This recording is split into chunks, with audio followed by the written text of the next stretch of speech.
Oke, sebelumnya Assalamualaikum warahmatullahi wabarakatuh. Langsung saja untuk menghemat kuota teman-teman. Hari ini kita akan belajar tentang protokol jaringan dan komunikasi. Ini sebagai teori ya. Sebagai teori nanti kita akan bahas lebih jauh tentang protokol jaringan dan komunikasi. Jadi intinya komunikasi di jaringan itu seperti apa sih? Nah, nanti kita akan bahas ya. Oke. Ya, berbicara protokol jaringan dan komunikasi, untuk tujuan nanti teman-teman bisa baca modulnya yang nanti akan saya upload di Google Classroom. Mungkin untuk kedepannya nanti akan saya up ke Classroom saja karena biar informasinya terpusat ya. Nanti segala informasi nanti akan saya up di Classroom seperti presensi dan lain sebagainya. Nanti misal ada info juga nanti akan saya up di Classroom saja. Selanjutnya kalau bicara protokol jaringan ya, kaitannya sama komunikasi di jaringan itu seperti apa.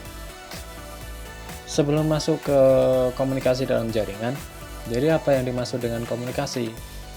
Nah, di layar teman-teman kita ambil contoh ada human communication. Jadi communication itu nggak hanya komputer saja, tapi manusia pasti ya. Kalau manusia pasti bisa berkomunikasi. Perangkat juga sama. Perangkat juga bisa berkomunikasi. Nah, sebagai contoh di layar teman-teman itu ada dua orang manusia.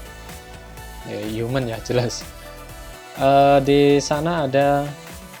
Nah, ini sebagai step by stepnya ya, human communication itu. Kalau ada orang berkomunikasi, pasti ada source dan destination. Ada yang ngomong, ada yang mendengarkan. Itu komunikasi. Ya. Ada pertanyaan, ada jawaban, feedback. Nah, itu komunikasi. Kalau cuma ada source saja tanpa ada destination, berarti dia tidak berkomunikasi. Ya, kalau human communication ya, kalau nggak ada destination ya berarti ngomong sendiri, geleming, ya kan. Oke, balik lagi. Jadi ini step by step human itu berkomunikasi. Mulai dari source, ya, sumbernya, siapa yang ngomong, siapa yang ngobrol, itu adalah si source, dan si pendengar itu adalah message destination. Ya. Nah, untuk bisa berkomunikasi pasti ada sinyal lah. Ada sinyal. Ya. Kalau misal kalian telepon, berarti itu pasti dia menggunakan transmitter sama receiver sebagai alat komunikasi. Nah, untuk manusia aja sama, pasti ada sinyal transmitternya, siapa yang ngirim, sama sinyal receiver, sinyal penerima. Jadi sinyal transmitternya berarti dia mulut karena ngomong. Nah, receivernya berarti dia telinga. Seperti itu contohnya human communication. Oke, selanjutnya ini kaidah atau aturan dalam protokol jaringan komunikasi ya. Penetapan kaidah atau aturannya yang pertama, pengirim dan penerima yang telah diidentifikasi harus ya. Jadi siapa yang ngirim, siapa yang menerima itu harus dikenali. Jangan sebagai anonimus. Ya nggak kenal, kita mau ngirim, ibaratnya kita mau ngirim surat, mau dikirim kemana suratnya, nggak tahu. Jadi si pengirim, si penerima harus diidentifikasi atau dikenali. Oke, selanjutnya metode komunikasi yang telah disepakati. Cara komunikasinya gimana? Kalau bicara human communication sebelumnya, cara yang bisa teman-teman gunakan yang pertama antar muka. Cara komunikasinya tatap muka. Bisa juga telepon. Kalau misalnya teman-teman lagi jarak jauh, teman-teman bisa komunikasi dengan telepon. Atau surat. Foto, gambar itu juga bisa. Nah, untuk saat ini teknologi yang bisa kita gunakan untuk komunikasi bisa menggunakan video conference atau video call, ya kan. Itu salah satu metode komunikasi. Bahasa yang umum dan tata bahasa, ya jelas. Ini aturan umum. Ya. Ketika si A dan B ngobrol, harus ada bahasa umum yang disepakati. Oke, A mau ngobrol pakai bahasa apa? Pakai bahasa Inggris. Ya si B harus paham bahasa Inggris. Gitu, itu tata bahasa dan bahasa yang umum ya. Kaitannya sama kaidah atau aturan. Jadi harus ada kesepakatan bahasa yang digunakan. Kecepatan dan penetapan waktu pada pengiriman. Ya. Konfirmasi atau pengakuan persyaratan. Itu beberapa kaidah atau aturannya. Oke, lanjut lagi, encoding, menyandikan pesan. Kalau teman-teman pernah melakukan pramuka, itu pernah dengar yang namanya sandi Morse. Pesan yang disandikan. Pesan yang disandikan atau pesan yang atau kode pesan. Bedanya apa dengan human communication? Bedanya di bagian sini ada encoder sama decoder. Ya. Encoder itu dia yang menyandikan, decoder dia yang memecah kodenya. Sama halnya encrypt sama decrypt. Encrypt kan mengenkripsi. Decrypt dia mendekripsi, ya gitu. Bedanya di situ, menyandikan pesan. Selanjutnya format pesan dan enkapsulasi. Kita ambil contoh, kita belum masuk ke jaringan ya. Kita ambil contoh enkapsulasi. Jadi di jaringan itu ada namanya enkapsulasi. Kita ambil contoh untuk di kehidupan sehari-hari, kita ambil contoh surat. Itu sama persis, di jaringan juga sama enkapsulasi. Konsepnya hampir sama dengan surat yang kita kirim. Ya. Ketika kita ngirim surat pribadi, pasti memiliki beberapa unsur. Ya. Yang pertama identitas penerima. Tujuannya itu siapa sih? Saudarakah? Kakakkah? Bapak, ibu, atau pacar, atau yang lain? Itu harus ada identitas penerima. Nah, setelah identitas penerima, resip ya, resip. Selanjutnya salam atau pembuka. Nah, di dalam amplop, di dalam suratnya, itu pasti biasanya ada salam atau pembukaan. Assalamualaikum, selamat pagi, atau apa. Nah, itu salam atau pembuka. Nah, selanjutnya ada isi surat. Tujuan ngirim surat itu apa sih? Pak, minta transferan buat SPP misal. Nah, itu isi surat. Nah, selanjutnya setelah isi surat, apa yang tujuan ngirim suratnya udah disampaikan, selanjutnya kalimat penutup. Atas transferannya saya ucapkan terima kasih. Misal contohnya seperti itu. Atau wassalamualaikum warahmatullahi wabarakatuh. Itu sebagai kalimat penutup. Dan yang terakhir, jelas identitas pengirim. Masa minta uang SPP nggak ada pengirimnya? Ini siapa ini? Anak saya apa bukan? Nah, malah bisa jadi pertanyaan kalau seperti itu. Makanya harus ada identitas pengirim. Siapa yang ngirim? Oh, Pak Ijo, kuliah di Amikom. Oh, jelas ini berarti anak saya ini. Nah, itu. Nah, di jaringan juga sama. Ya, di jaringan juga sama. Ketika kita ngirim paket request ya, request misal alamat website facebook.com, harus ada identitas penerimanya. Tujuannya Facebook berarti. IP-nya Facebook berapa? Nah, salam pembuka nanti header itu. Ya, isi surat ya yang di request apa? Misal login, ya kan? Isi surat. Nah, penutupnya nanti ada footernya dan identitas si pengirim. Nah, siapa sih yang ini minta login ini, IP-nya berapa? Itu harus ada identitas pengirim. Gitu. Oke, selanjutnya jadi ukuran pesan itu sama halnya di kehidupan sehari-hari. Ketika teman-teman nulis pesan banyak, ya berarti tebel nanti. Jatuhnya tebel kertasnya. Nah, di paket di jaringan juga sama. Ketika ukuran pesannya itu panjang, ya, loadingnya juga lama. Ukurannya pun juga semakin besar. Gitu. Oke. Pilihan waktu pesan Metode akses mengendalikan aliran, respon timeout. Mungkin kesini aja dulu. Untuk pilihan pengiriman pesan ya. Nah, kalau ini sebagai contoh ada orang dan sebelah kanan ada komputer ya. Nah, kita bicara orang dulu. Nah, di dalam pilihan pengiriman pesan, misal saya sebagai dosen, saya mau menyampaikan pesan besok libur, kuliah dari rumah misal. Nah, itu caranya bisa macam-macam. Yang pertama bisa unicast.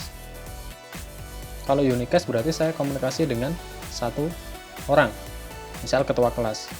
Nah, nanti ketua kelas baru broadcast ke teman-teman satu kelas. Itu unicast. Cuma kuncinya di unicast kan saya komunikasi ke ketua kelasnya, jadi satu ke satu. Itu unicast. Multicast. Multicast itu banyak banyak tapi tidak semua. Kalau broadcast, oke, skip dulu deh multicast. Kalau broadcast gini, dalam satu kelas itu ada 10 orang. 10 orang plus saya, berarti saya tambah 9 orang mahasiswa misal. Nah, ketika melakukan komunikasi broadcast, ya berarti saya ngobrol di depan. Dan 9 orang ini dia pasti mendengar. Nah, itu broadcast. Jadi pengiriman pesannya ya itu secara keseluruhan. Ada 9 orang dalam satu kelas, ya dikirim semua pesannya. Sebagai contoh saya pakai mic.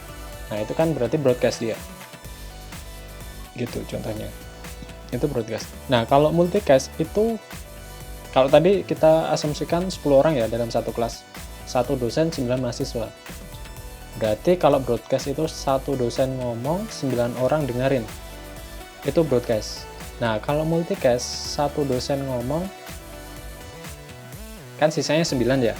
Nah, tapi itu bukan 9 orang mendengarkan semua.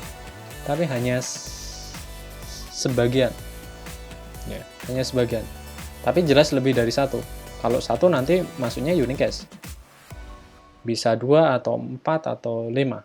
Nah, itu multicast sifatnya. Jadi kebanyak orang tapi tidak keseluruhan. Gitu. Itu multicast. Nah, di jaringan juga sama, ada unicast, multicast sama broadcast. Komunikasinya kalau unicast berarti antar PC. Jadi ditembak destinasinya berapa? 172.16.16.2 misal. Langsung.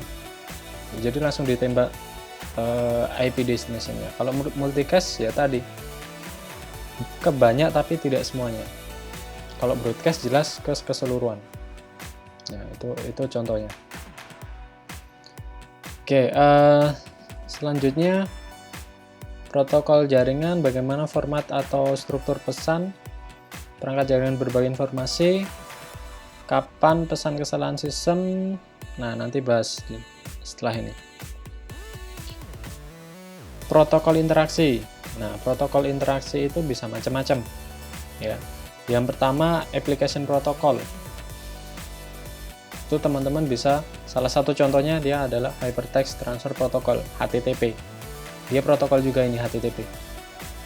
Kalau HTTPS protokol bukan, Pak? Iya. Dia sama-sama protokol, cuma bedanya S di belakangnya. S di belakangnya ini menunjukkan dia secure, aman. Berarti kalau HTTP nggak aman, Pak. Kurang, ya bisa dibilang nggak aman juga sih. Bisa dibilang nggak aman. Apakah HTTPS menjamin keamanannya, Pak? Belum tentu juga. HTTPS juga belum tentu secure, tapi lebih aman dibanding HTTP ya. Lebih aman dibanding HTTP. Gitu. Nah, transfer protokolnya apa? Ada di sini contohnya Transmission Control Protocol ini, atau TCP sering disingkatnya. Selanjutnya ada Internet Protocol atau yang sering kita sebut IP gitu. Dan yang paling bawah itu ada Network Access Protocol, data link dan fisik ini, alamat fisik ini maksudnya di Network Access Control. Nah, ini detailnya nih. Oke, sebelum masuk ke sini mungkin sorry. Nah, mungkin ini deh. Ini TCP/IP protokol komunikasi ya. Jadi ini adalah layer yang digunakan TCP/IP. Karena layer nanti ada layer OSI sama layer TCP/IP. Nah, kalau layer TCP/IP ini adalah yang digunakan TCP/IP. Mulai dari layer paling bawah itu network access layer, di atasnya internet layer, atasnya transport layer, dan paling atas itu application layer. Ini biasanya digunakan layer-layer ini. Layer itu apa ya? Tiap segmen ini digunakan biasanya untuk troubleshooting. Ya, misal nih teman-teman internet di kontrakan atau di kosnya nggak connect misal. Nah, yang pertama dicek itu mulai dari layer paling bawah, network access layer. Ini kaitannya sama perangkat, ya, fisik. Misal kabelnya Ethernet udah nyolok belum? Ya. Oh, ternyata putus kabel Ethernetnya. Nah, itu bisa dicek, ya, mulai dari layer paling bawah. Atau interface drivernya, ternyata driver WiFi-nya belum keinstal, ya nggak bisa connect gitu. Nah, naik lagi nanti ke internet layer. Kalau layer fisiknya udah dicek, baru di layer internet. Ya. Kalau ini nanti besok kita akan praktekkan cara routing. Jadi untuk bisa komunikasi dengan jaringan lain, kita harus ngerouting si router. Gitu. Dicek nih routernya misal. Cuma kalau di kontrakan atau di kos nggak pakai router ya, paling switch paling. Nah, itu dicek tuh switchnya. Ya. Dicek udah benar belum konfigurasinya. Oh, ternyata udah. Nah, kalau udah tetap nggak bisa connect, naik lagi ke transport layer. Ya, ada UDP sama TCP. Gitu. Kalau dicek di transport layer tetap nggak bisa connect, baru ke application layer. Misal teman-teman akses web HTTP, ya berarti port 80-nya gimana? Kebuka nggak? Oh, ketutup, yang jelas nggak bisa akses. Gitu. DNS-nya gimana? DHCP-nya gimana? Dan seterusnya, FTP dan lain sebagainya. Seperti itu. Itu TCP/IP protokol. Ini beberapa standar ya, beberapa standar yang organisasi standar yang mengatur tentang protokol ya. Kalau yang terbuka, Internet Society, ISOC, ya kan, Internet Architecture Board atau IAB, IETF, Internet Engineering Task Force, IEEE, ya, ISO. Wah, ini yang paling sering kita temukan atau paling sering kita dengar itu adalah International Organization for Standard. Ini ISO ini dia banyak digunakan untuk standar ISO gitu. Oke, selanjutnya nah, kalau tadi TCP/IP ini adalah OSI layer ya. Dia keluaran dari standar ISO. OSI layer atau OSI model ini dia dikeluarkan sama standar ISO. Bedanya apa? Mungkin di sini aja ya. Nah, di sini. Kalau tadi di TCP/IP model itu hanya ada 4 layer, kalau di OSI model itu lebih detail ya, lebih detail OSI model. OSI layer atau OSI model ini lebih detail. Kalau di TCP/IP ada network access layer, itu nanti di OSI model itu dipisah menjadi 2, fisik sama data link. Data link itu bisa MAC address, itu masuk ke sini juga bisa.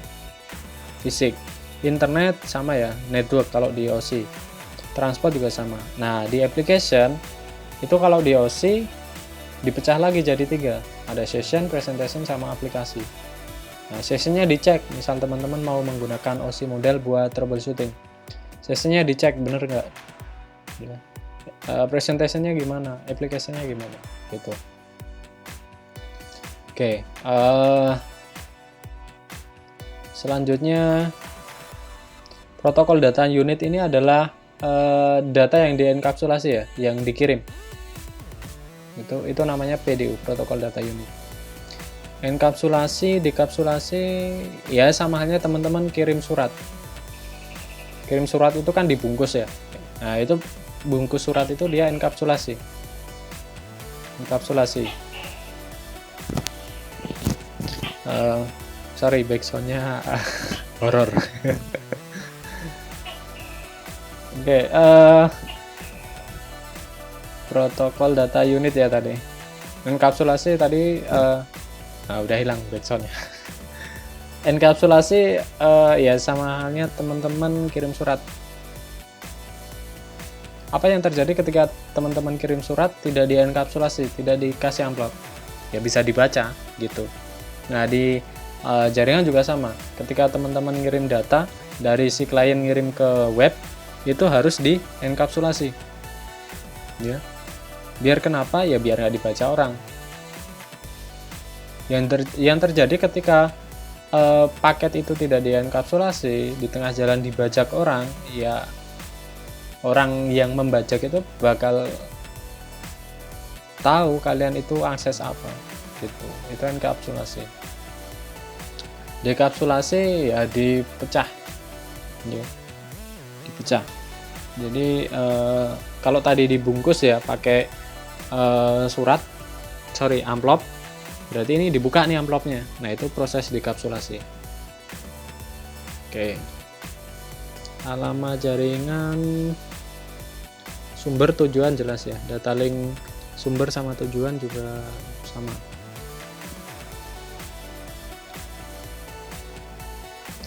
Untuk WireShark nanti kita akan praktekkan di kelas praktikum ya. Nanti kita akan coba capture beberapa paket yang ada di jaringan itu seperti apa, nanti kita akan praktekkan. Nah, teman-teman sekalian saya infokan besok atau nanti setelah menonton video ini, nanti teman-teman coba langsung install WireShark ya di komputer atau di PC masing-masing, biar nanti ketika besok kita melakukan praktikum itu kita bisa langsung implementasiin di atau bareng-bareng lah intinya. Nanti bisa praktek bareng-bareng gitu. Jadi mulai diinstal aplikasi WireShark gitu. Gratis, itu gratis. Ringkasan secara umum. Ya, jaringan data adalah sistem perangkat akhir ya, perangkat perantara dan media yang menghubungkan perangkat. Untuk komunikasi yang terjadi, perangkat ini harus tahu bagaimana cara untuk menyampaikannya. Makanya ada namanya protokol. Ya, gunanya untuk mengkomunikasikan. Ya. Itu yang pertama. Yang kedua, perangkat ini harus sesuai dengan aturan. Jadi semua itu ada SOP-nya, ada aturannya, ada standarnya juga. Ya. Nah, salah satu contoh itu adalah TCP/IP itu sebagai protokol suite. Selanjutnya, kebanyakan protokol diciptakan oleh sebuah organisasi standar seperti IETF atau IEEE. Ya, jadi yang biasanya menciptakan standar atau protokol itu adalah organisasi yang ya lumayan bisa dibilang besar ya, IETF sama IEEE. Nanti bisa teman-teman cari itu IETF dan IEEE. Dan yang terakhir, pembahasan model jaringan yang paling banyak digunakan adalah model OSI dan model TCP/IP. Cuma untuk saat ini mungkin lebih sederhana TCP/IP. Karena model OSI itu kan 7 layer ya. 7 layer dan TCP/IP itu hanya 4 layer. Sebenarnya konsepnya sama, cuma untuk OSI layer itu lebih detail dibanding TCP/IP gitu. Mungkin itu saja untuk masih ada data yang melewati lapisan bawah model OSI di segmen menjadi potongan-potongan dan dienkapsulasi dengan alamat dan label lainnya. Proses dibalik sebagai potongan yang didekapsulasi dan melewati lapisan protokol tujuan. Oh ya, saya infokan, saya ada video yang cukup menarik untuk belajar protokol jaringan. Nanti saya lampirkan link di Google Classroom ya. Nanti teman-teman bisa saksikan itu model model jadi film itu. Nanti film tapi mengenai protokol jaringan. Ketika teman-teman akses web, nah itu di balik layarnya itu seperti apa, nanti itu ada filmnya. Nanti akan saya lampirkan linknya ya, link YouTube atau link video filmnya itu. Ada bintang atau ada artisnya. Artisnya nanti ada router, switch, ada PC sama server nanti coba ditonton aja, itu cukup memberikan gambaran ya, kaitannya sama pelajaran protokol dalam jaringan. Jadi ketika teman-teman akses web, kok bisa tampil Amikom ungu, terus ada info berita, nah itu gimana? Itu semua sudah difilmkan, nanti ada videonya, nanti akan saya share linknya nanti. Oke, selanjutnya model 7 layer OSI memperjelas proses dari encoding ya. Penyandian, formatting, penyusunan segmen, enkapsulasi, itu layer OSI. TCP/IP Protocol Suite adalah standar protokol terbuka yang telah disahkan oleh industri jaringan atau disetujui oleh standar organisasi gitu. Oh, masih ada lagi. Internet Protocol Suite adalah sekumpulan yang diperlukan untuk mentransmisi dan menerima informasi menggunakan internet. Jelas ya, karena di sini judulnya Internet Protocol Suite. Nah, selanjutnya protokol data unit diberi nama sesuai dengan protokol dari TCP/IP, data, segmen, paket, frame, bits. Nah, besok di film atau di videonya nanti juga akan dikenalkan namanya protokol data unit gitu. Dan yang terakhir adalah menerapkan model memungkinkan individu, perusahaan, dan asosiasi perdagangan untuk menganalisa jaringan saat ini dan merencanakan jaringan masa depan itu mau dibuat seperti apa. Tuh, mungkin sekilas itu saja untuk perkuliahan teori tentang protokol jaringan ya, dan layer yang digunakan saat ini. Tadi ada layer OSI dan TCP/IP. Mungkin cukup itu saja. Tetap jaga kesehatan, hindari keramaian dulu ya. Dari keramaian, tetap jaga kesehatan, dan sekian. Terima kasih. Assalamualaikum warahmatullahi wabarakatuh.